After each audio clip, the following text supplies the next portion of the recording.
हल्ला बोल टीवी और मैं हूं सुरभि। खरवास बीता और बीजेपी ने खेल शुरू कर दिया। क्या इससे एनडीए टूट सकता है? आइए इसके बारे में हम जानते हैं हल्ला बोल टीवी के संपादक दीपक शर्मा से। देखिए, आपका इशारा उपेंद्र कुशवाहा के विधायकों ने जो आज भारतीय जनता पार्टी के राष्ट्रीय कार्यकारी अध्यक्ष नितिन नवीन से मुलाकात की है, जी हाँ, उस ओर है। बिल्कुल। खरमास बीता है और भारतीय जनता पार्टी के राष्ट्रीय कार्यकारी अध्यक्ष नितिन नवीन पटना है। जी हाँ। और पटना आने के बाद उनसे मुलाकात हुई है उपेंद्र कुशवाहा की पार्टी के विधायकों की। रामेश्वर महतो और आलोक सिंह दोनों ने जाकर मुलाकात की है। और इस मुलाकात के मायने निकाले जा रहे हैं इस तरह कि ये दोनों उपेंद्र कुशवाहा से मुलाकात नहीं कर रहे हैं। तीनों उपेंद्र कुशवाहा से मुलाकात नहीं कर रहे हैं। आरएलएम के कार्यक्रमों में नहीं जा रहे हैं। उपेंद्र कुशवाहा की पार्टी जो हो रही है, भोज जो हो रहा है, उसका बहिष्कार कर रहे हैं घोषित रूप से। और भारतीय जनता पार्टी के राष्ट्रीय अध्यक्ष से आजकल खूब मिल रहा है। जिस दिन उपेंद्र कुशवाहा ने 1 जनवरी को लिट्टी चोखा की पार्टी अपने आवास पर दी थी, उस दिन भी इन लोगों ने जाकर मुलाकात की थी, तीनों विधायकों ने, नितिन नवीन से दिल्ली में जाकर, और हाथों में हाथ डालते हुए तस्वीरें भी शेयर की थी। और आज फिर जब भारतीय जनता पार्टी के राष्ट्रीय कार्यकारी अध्यक्ष नितिन नवीन पटना आए हैं, तो फूलों का गुलदस्ता लेकर दोनों विधायक पहुंच गए हैं नितिन नवीन से मिलने। यह सहयोग नहीं है। उपेंद्र कुशवाहा इंतजार करते रहते हैं कि कब हमारे तीनों विधायक आएंगे, एक साथ पार्टी के कार्यक्रमों में, पार्टी के भोज में हिस्सा लेंगे। और ये दोनों तीनों विधायक जो हैं, इनका हमेशा तार, जब भी मोह का जो बंधन है वो जुड़ रहा है बीजेपी के साथ। ऐसा इसलिए है क्योंकि कहा जा रहा है कि भारतीय जनता पार्टी उपेंद्र कुशवाहा का मुकेश सहनी वाला हाल करना चाहती है। मतलब मुकेश सहनी के साथ क्या किया था भारतीय जनता पार्टी ने?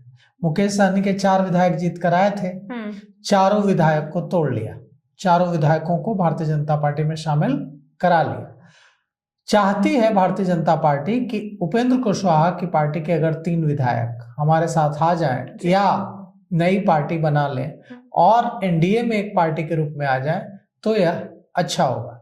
लेकिन अगर ऐसा होगा तो एनडीए में उपेंद्र कुशवाहा नहीं रहेंगे फिर, क्योंकि उपेंद्र कुशवाहा के बेटे दीपक प्रकाश मंत्री हैं और वे न विधायक हैं और न विधान परिषद के सदस्य हैं। ऐसे में वे लगातार मंत्री के पद पर बने रहे, 6 महीने के बाद वो मंत्री नहीं रह सकते हैं। नियमों के मुताबिक अगर कोई व्यक्ति विधानसभा या विधान परिषद का सदस्य नहीं है तो वह 6 महीने से ज्यादा मंत्री नहीं रह सकता है। 6 महीने के अंदर उसको दोनों सदनों में से किसी सदन की सदस्यता लेनी होगी। तो उपेंद्र कुशवाहा के बेटे दीपक प्रकाश को मंत्री नहीं रहेंगे वे, अगर वे एमएलसी नहीं बने। और भारतीय जनता पार्टी अब एमएलसी नहीं बनाना चाहती है दीपक प्रकाश को। भारतीय जनता पार्टी अब राज्यसभा सांसद भी नहीं बनाना, फिर से राज्यसभा में भी नहीं भेजना चाहती उपेंद्र कुशवाहा को। तो ऐसे में उपेंद्र कुशवाहा के सामने क्या रास्ता होगा? उपेंद्र कुशवाहा की शक्ति क्या है? उपेंद्र कुशवाहा की शक्ति यह है कि उनके साथ 4 विधायक हैं। अब 1 विधायक तो उनकी पत्नी है, 3 और विधायक हैं। अगर वो 3 विधायक उनके साथ रहेंगे ही नहीं तो उनके बेटे जो है मंत्री कैसे रहेंगे दीपक प्रकाश, और वे राज्यसभा कैसे जाएंगे? तो भारतीय जनता पार्टी चाहती है कि एमएलसी भी न बनाना पड़े और राज्यसभा भी न भेजना पड़े, और इसीलिए ये दबाव के लिए सारा कुछ हो रहा है। अब देखिए क्या कुछ होता है, क्योंकि आज जो मुलाकात हुई है, खरमास बीतने के बाद जो गुलदस्ता, फूलों का गुलदस्ता लेकर पहुंच गए हैं उपेंद्र कुशवाहा के विधायक मिलने अब नितिन नवीन से, तो इस मुलाकात के राजनीतिक मायने ये हैं कि भारतीय जनता पार्टी के राष्ट्रीय कार्यकारी अध्यक्ष, जो अब जल्द ही राष्ट्रीय अध्यक्ष बनने जा रहा है, कम समय बचा है बहुत, अब राष्ट्रीय कार्यकारी अध्यक्ष बोलने की जरूरत नहीं है, इतना लंबा नाम लेने की जरूरत नहीं है। बहुत जल्द मुख्यमंत्री नीतीश कुमार भी बधाई देने वाले हैं, प्रधानमंत्री नरेंद्र मोदी भी बधाई देने वाले हैं, अमित शाह भी, केंद्रीय गृह मंत्री भी बधाई देने वाले हैं, क्योंकि नितिन नवीन बनने जा रहे हैं राष्ट्रीय अध्यक्ष। तो भारतीय जनता पार्टी का जो राष्ट्रीय अध्यक्ष होता है उसके पास असीमित शक्तियां होती हैं। तो नितिन नवीन अगर बार बार अपने एनडीए के उस दल के विधायकों से गुलदस्ता ले रहे हैं, हाथ मिला रहे हैं, तस्वीरें खिंचवा रहे हैं, जो अपने नेता के खिलाफ बगावत कर रहे हैं, तो इसका मतलब क्या है?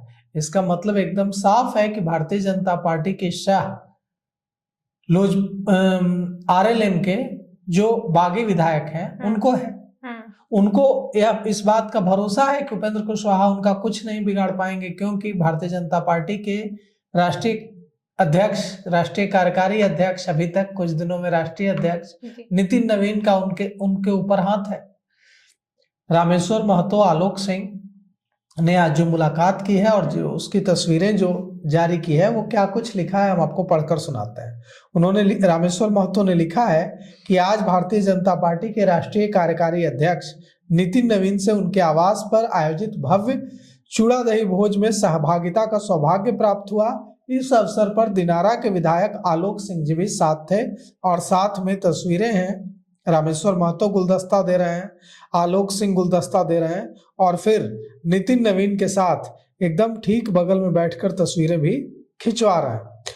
मतलब एकदम साफ है, मतलब ये है कि उपेंद्र कुशवाहा मुकेश सहनी की तरह देखते रह जाएंगे और भारतीय जनता पार्टी उनके 3 विधायकों को ले उड़ेगी। ऐसे में फिर उपेंद्र कुशवाहा के बेटे का मंत्री पद पर दावा भी नहीं रहेगा और वे एमएलसी भी नहीं बनेंगे और उपेंद्र कुशवाहा भी राज्यसभा नहीं जाएंगे। तो या फिर अगर उनके बेटे मंत्री रहे भी तो बहुत ज्यादा दबाव में रहेंगे। तो ऐसे में देखिए भारतीय जनता पार्टी क्या करती है, क्योंकि उपेंद्र कुशवाहा जब एनडीए में है, उनके साथ हैं, तो क्यों भारतीय जनता पार्टी उन्हें अपना दुश्मन बनाने पर तुली हुई है। उपेंद्र कुशवाहा अगर रहेंगे भारतीय जनता पार्टी के साथ तो अच्छा है, मजबूती रहेगी एनडीए में। लेकिन अगर उनके विधायक लगातार भारतीय जनता पार्टी के साथ नजदीकियां बढ़ाएंगे तो इससे तो एनडीए में उपेंद्र कुशवाहा का रहना मुश्किल हो जाएगा। जैसे मुकेश सहनी छोड़कर चले गए, भले ही मुकेश सहनी के साथ के पास आज एक भी विधायक नहीं है, लेकिन मुकेश सहनी तो नहीं रहे एनडीए में। तो उसी तरह से यह भी हो सकता है कि उपेंद्र कुशवाहा भी न रहे। अब देखिए क्या कुछ होता है। लेकिन उपेंद्र कुशवाहा के जो विधायक हैं उन्होंने आज फिर नितिन नवीन से मुलाकात कर यह साफ कर दिया है कि उनका कोई सीज फायर करने का कोई इरादा नहीं है, युद्ध विराम करने का कोई इरादा नहीं है। उनकी लड़ाई उपेंद्र कुशवाहा के खिलाफ जारी रहेगी। तो ऐसे में अब देखना होगा कि उपेंद्र कुशवाहा के बेटे के मंत्री पद बना रहता है या उनके तीनों एमएलए बीजेपी में शामिल हो जाते हैं। इस पे आपकी क्या राय है, हमें कमेंट करके जरूर बताएं और ऐसे ही तमाम खबरों के लिए बने रहे हल्ला बोल टीवी के साथ। धन्यवाद।